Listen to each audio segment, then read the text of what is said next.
میں حال میں بیٹھی چائے پی رہی تھی کہ اچانک دروازے پہ دستک ہوئی۔ جب دیکھا تو سامنے وہ کھڑا تھا۔ ذلیل تم یہاں کیا کر رہے ہو؟ آنے سے پہلے فون تو کر دیتے۔ ہاں وہ تم سے ملنا تھا، کچھ کہنا تھا۔ اچھا آؤ اندر، کیا بات ہے؟ کیا ہوا، چپ کیوں ہو؟ میری شادی ہے اگلے ہفتے آفرین۔ کچھ پل کے لیے لگا جیسے پیروں کے تلے سے زمین نکل گئی۔ کیا؟ ہاں بس یہی کہنے آیا تھا کہ میں شادی کر رہا ہوں۔ کس سے؟ امی کے بھتیجی سے۔ بہت اچھی لڑکی ہے، گھر پر سب کو پسند ہے۔ اور میرا کیا؟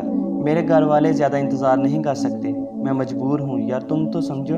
کیا سمجھو میں؟ تم تو مجھ سے محبت کرتے ہو نا، تو شادی کسی اور سے کیسے کر سکتے ہو؟ کیا تمہیں میری فکر نہیں؟ میں کیا کروں گی تم بھی؟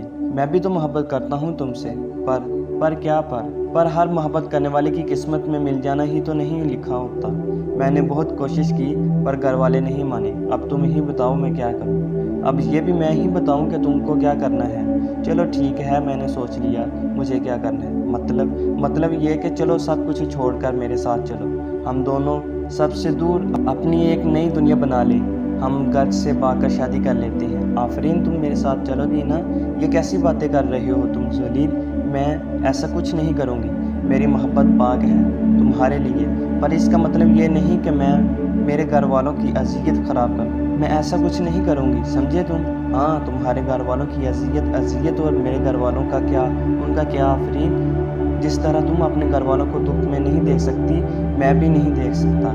یہی مجھے کہنا تھا، اب میں چلتا ہوں۔ اور وہ جانے کے لیے مڑ گیا۔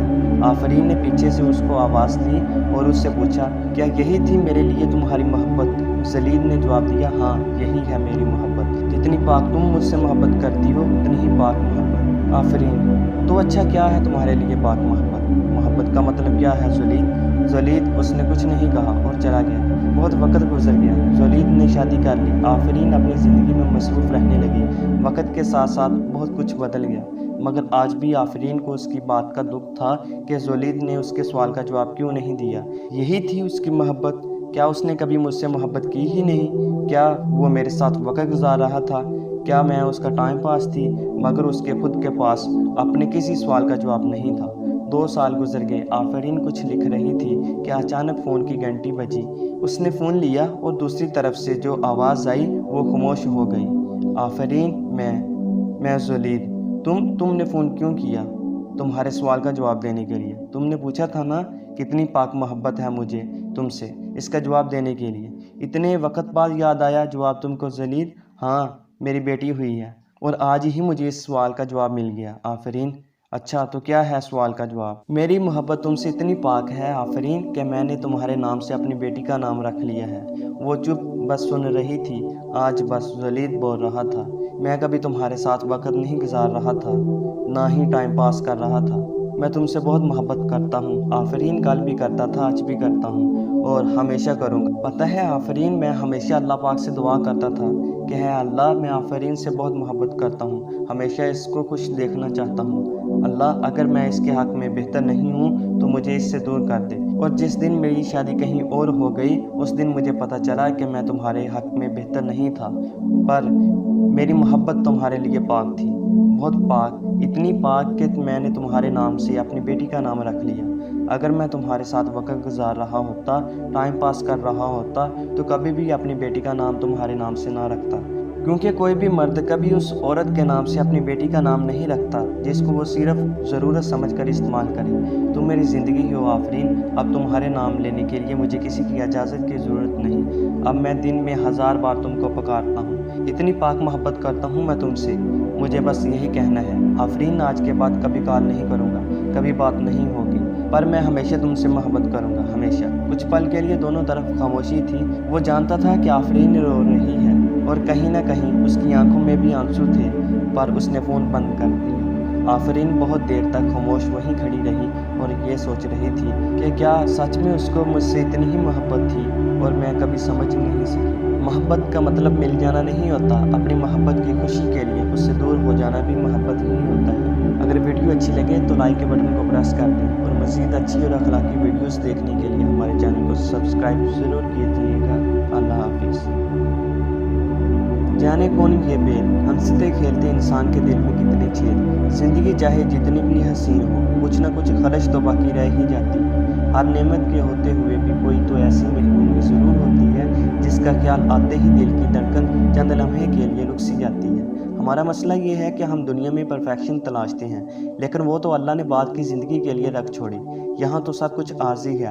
یاد رکھنے کی بات یہ ہے کہ اگر یہاں کی خوشیاں عارضی ہیں تو یہاں کے غم بھی مستقل نہیں۔ گلاس پورا بھرا ہوا نہیں تو مکمل خالی بھی نہیں۔ اپنے دکھوں کے ساتھ جینا، اپنی محرومیوں کے باوجود مسکرانا، یہی زندگی ہے۔ یہ شاید اتنا آسان کام نہ صحیح، بہت مشکل بھی نہیں۔ آئیں آپ کو کچھ بتائیں، وہ کیسے۔ سورۃ بقرہ کی بہت پیاری سی آیت کا ترجمہ کچھ یوں ہے: یہ ممکن ہے کہ جسے تم شر سمجھتے ہو وہ تمہارے حق میں بہتر ہو، اور جسے تم دوست رکھتے ہو وہ شر ہو۔ اللہ سب کو جانتا ہے اور تم نہیں جانتے۔ اس کو پڑھنے کے بعد اگر کسی بھی چیز پر دل خفا ہو تو سوچیں کیا پتہ اسی میں میرے لیے بھلائی ہو، بس مجھے سمجھ نہ آ رہی ہو۔ اسی طرح نبی کریم صلی اللہ علیہ وآلہ وسلم کی پیاری سی حدیث ہے جس سے دل کو انتہائی سکون ملتا ہے: مومن کا معاملہ تعجب خیز ہے کہ صرف مومن کے ہر معاملہ خیر سے بھرپور ہوتا ہے۔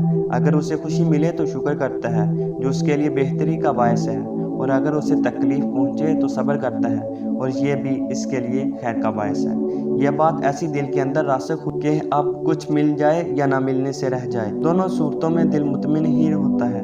ایک اور حدیث مبارکہ کا مفہوم کچھ یوں ہے کہ کبھی لاؤ، یعنی کاش یا اگر نہ کہیں، کیونکہ ایسا کہنا شیطان کے وسوسوں کا دروازہ کھولتا ہے، بلکہ یوں کہیں یہی اللہ کی مرضی۔ یہ بات بھی جب دل کے اندر جذب ہو جائے تو خود بخود سکون آ جاتا ہے۔ جو کچھ بھی ہو جائے انسان کا کامل یقین اسی بات پر ہی ہوتا ہے کہ اللہ نے چاہا اس لیے ایسا ہوا۔ اس کے بعد کوئی اگر مگر اور کاش دل میں خلش پیدا نہیں کرتی۔ کاش میں اس وقت یوں نہ کرتا، اگر وہ فلاں وقت ایسا کر لیتا تو۔